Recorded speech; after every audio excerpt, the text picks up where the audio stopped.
दिल्ली की गर्मी अलमारी की दीवारों तक घुस आई थी। पंखा अपनी पूरी ताकत से घूम रहा था, लेकिन ताप में कोई फर्क नहीं पड़ रहा था। ऊपर के कमरे में तन्वी शीशे के सामने खड़ी थी। अपने नए कॉलेज के लिए आउटफिट ट्राई कर रही थी। उसने जीन्स और एक क्रॉप टॉप पहना, लेकिन खुद को शीशे में देखते हुए कुछ असहज महसूस किया। मम्मी को अच्छा नहीं लगेगा, उसने मन में सोचा। फिर तुरंत खुद को टोका, अब मैं बच्ची नहीं हूं, उन्हें समझना चाहिए। नीचे से मां की आवाज आई, तन्वी, नाश्ता कर ले बेटा, परांठे ठंडे हो जाएंगे। तन्वी ने बिना जवाब दिए अपने बाल खोले, फिर उठकर मां की अलमारी तक गई। उसे अचानक कुछ ढूंढने की इच्छा हुई, शायद कोई साड़ी या दुपट्टा जिससे वो कुछ ट्राई कर सके।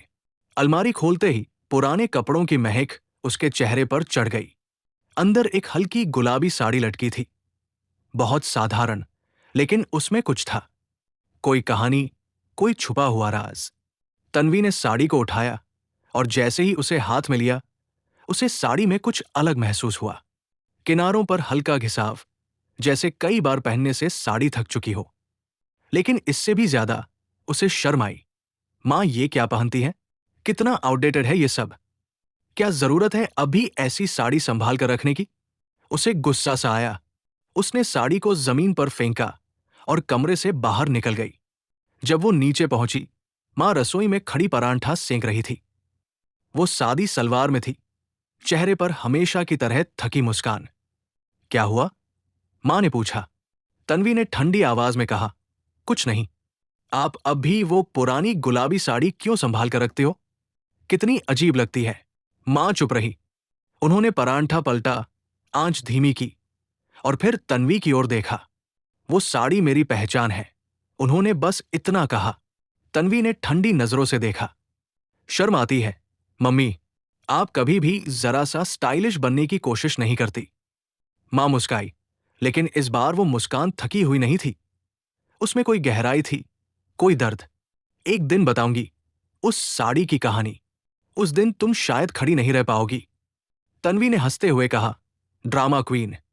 लेकिन मां अब चुप थी और तन्वी को नहीं पता था कि वही साड़ी एक दिन उसका पूरा नजरिया, पूरी जिंदगी बदलने वाली है। तन्वी की जिंदगी अब कॉलेज के पहले साल में पहुंच चुकी थी। नई आजादी, नए दोस्त और बहुत सारी नई सोच।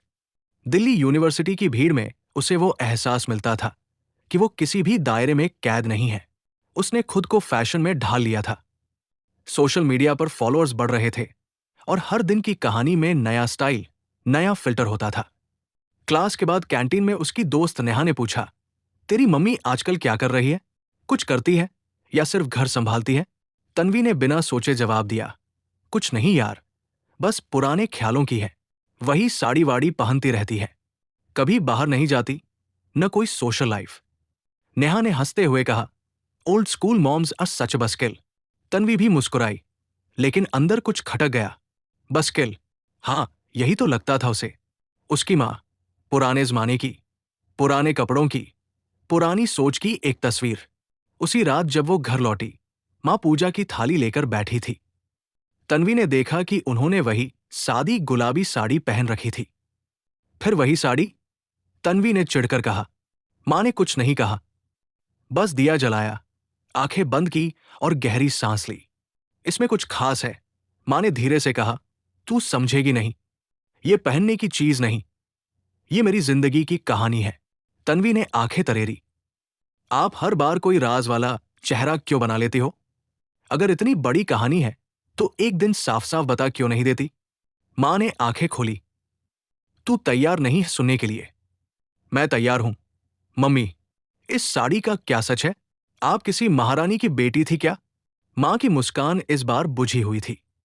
नहीं, मैं उस गली की बेटी हूं जिसकी तरफ लोग नजरें उठाकर भी नहीं देखते। तन्वी चौंकी। उसकी आवाज धीमी पड़ गई। क्या मतलब? मतलब ये कि वो गुलाबी साड़ी उस रात की गवाही है, जब मैंने अपनी इज्जत नहीं, अपनी पहचान बचाई थी। तन्वी की हंसी निकल गई। फिर शुरू हो गई मम्मी की मेलोड्रामा सीरीज। लेकिन मां अब कुछ नहीं बोली। उन्होंने दिया बुझाया, थाली उठाई और चुपचाप कमरे में चली गई। तन्वी वहीं बैठी रही। उसे कुछ समझ नहीं आ रहा था, पर एक अजीब बेचैनी सी उठ रही थी, जैसे उसकी मां कोई और ही थी, जिसे वो अब तक जान ही नहीं पाई थी। अगली सुबह तन्वी जल्दी उठ गई। उसका मन रात की बातों में अटका था। मां का वो जुमला, मैं उस गली की बेटी हूं, जिसकी तरफ लोग नजरें उठाकर भी नहीं देखते, दिमाग में गूंज रहा था। कॉलेज के लिए तैयार होते वक्त उसका मन फिर मां की अलमारी की ओर खिंच गया। वो धीरे से ऊपर वाले कमरे में गई, जहां मां की पुरानी चीजें रखी थी। अलमारी का दरवाजा चरमराया, जैसे किसी पुराने राज को चुप्पी तोड़नी हो। उसने एक गुलाबी साड़ी फिर से निकाली। इस बार फेंका नहीं, ध्यान से देखा। किनारे की लेस पुरानी थी, लेकिन हाथ से सिली हुई। बीच में हल्के दाग थे, जैसे वक्त ने उन्हें मिटा नहीं पाया हो। साड़ी के साथ एक पुराना लिफाफा गिरा। तन्वी ने उठाया।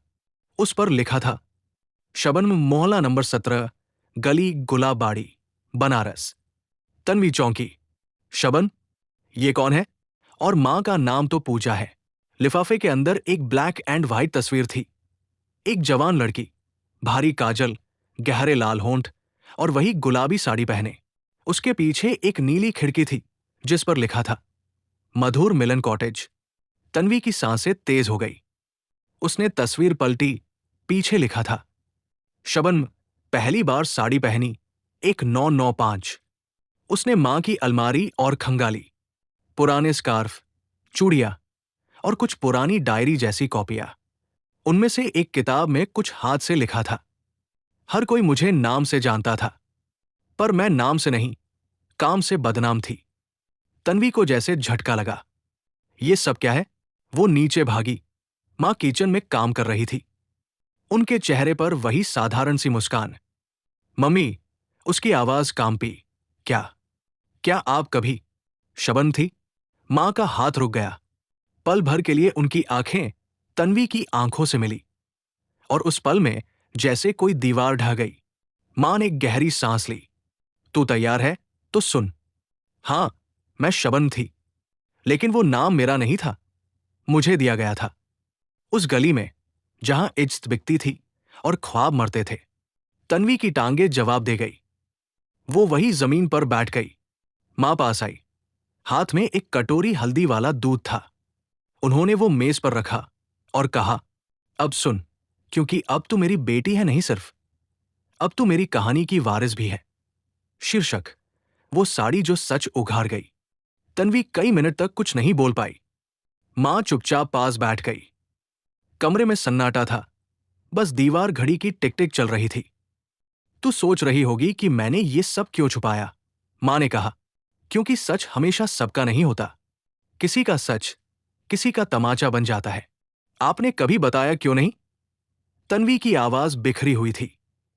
क्योंकि मैं चाहती थी कि तू मेरी बीती जिंदगी से नहीं, अपनी आने वाली जिंदगी से बने। लेकिन आज तुझमें वही सवाल देखे जो मुझे बचपन में सताते थे। उस रात तन्वी ने कोई इंस्टा स्टोरी नहीं डाली, न दोस्तों से चैट की, न कोई वीडियो देखा। वो मां के कमरे में बैठी रही। मां ने धीरे धीरे अपनी कहानी सुनानी शुरू की। मैं बनारस के उस मोहल्ले में पैदा हुई जहां नाम नहीं, नंबर होते हैं। हमारा घर था गली नंबर 17। मां वेश्या थी। मुझे पढ़ने भेजा गया था, इसलिए नहीं कि मैं काबिल बनूं, बल्कि इसलिए कि ग्राहक को अच्छी पढ़ी लिखी लड़की चाहिए होती थी। तन्वी का दिल कांप गया। फिर आप निकली कैसे? मां की आंखें नम थी। एक ग्राहक ने कहा था, तू यहां की नहीं लगती। उसी ने मुझे पहली बार इंसान की तरह देखा। फिर मैंने खुद से वादा किया, मुझे यहां नहीं मरना। मां ने बताया कैसे वो बनारस से भागी, कैसे उन्होंने एक मंदिर में शरण ली। वहां एक वृद्ध महिला ने उन्हें छुपाया और नई पहचान दी, पूजा। उसी ने एक गुलाबी साड़ी दी थी। पहली बार किसी ने उन्हें कपड़ा पहनने को दिया था जो इज्जत की तरह लगा। तू जानती है, उस साड़ी को मैंने इसलिए बचा कर रखा क्योंकि वो मेरी पहली जीत थी, मां ने कहा।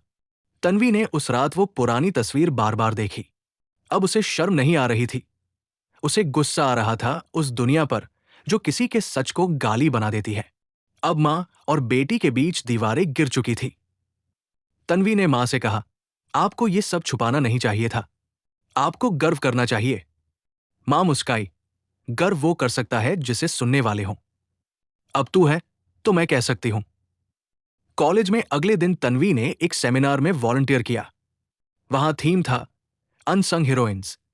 तन्वी ने मां की कहानी सबके सामने रखी, बिना नाम लिए। भीड़ सन्न हो गई। तन्वी को अब मां की जिंदगी का हर टुकड़ा जोड़ने में दिलचस्पी थी। उसने इंटरनेट पर बनारस के पुराने मोहल्लों पर रिसर्च की, लेख लिखे और धीरे धीरे शबन की गुमनाम कहानी को आवाज देने लगी।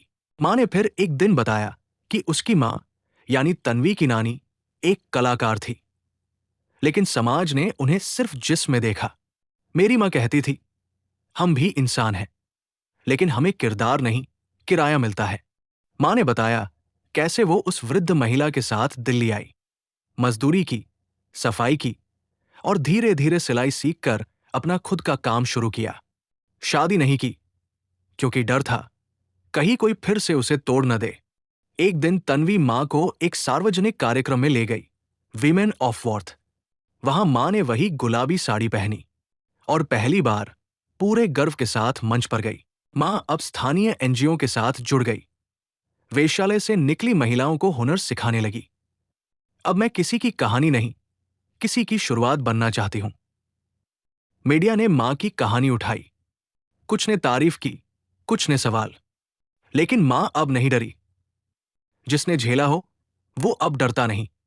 एक रात तन्वी मां के पैरों में बैठ गई। मुझे माफ कर दो मम्मी, मैंने आपको शर्मिंदगी कहा, जबकि मुझे खुद पर शर्म आनी चाहिए थी। मां ने उसका चेहरा छूकर कहा, अब तू समझ गई है, बस वही काफी है। एक बड़े महिला सशक्तिकरण मंच पर मां को बुलाया गया। पूरा हॉल खड़ा हो गया। मां ने एक गुलाबी साड़ी में माइक संभाला और बोली, मैं शबन भी थी, पूजा भी हूं, और अब सिर्फ एक औरत हूं जो रुकी नहीं। अगली सुबह अखबार की हेडलाइन थी, एक वेश्या की बेटी ने अपनी मां को आइकॉन बना दिया। तन्वी मुस्कराई। उसने अखबार मां के कमरे में छोड़ा। मां ने अब अपने मोहल्ले में एक छोटा सेंटर शुरू किया, गुलाबी साड़ी फाउंडेशन। वहां हर औरत को साड़ी नहीं, सम्मान पहनना सिखाया जाता है। आज तन्वी खुद सोशल वर्कर है। उसकी प्रोफाइल में एक तस्वीर है, मां और बेटी, दोनों गुलाबी साड़ी में। ऐसी स्टोरी सुनने के लिए चैनल सब्सक्राइब करें।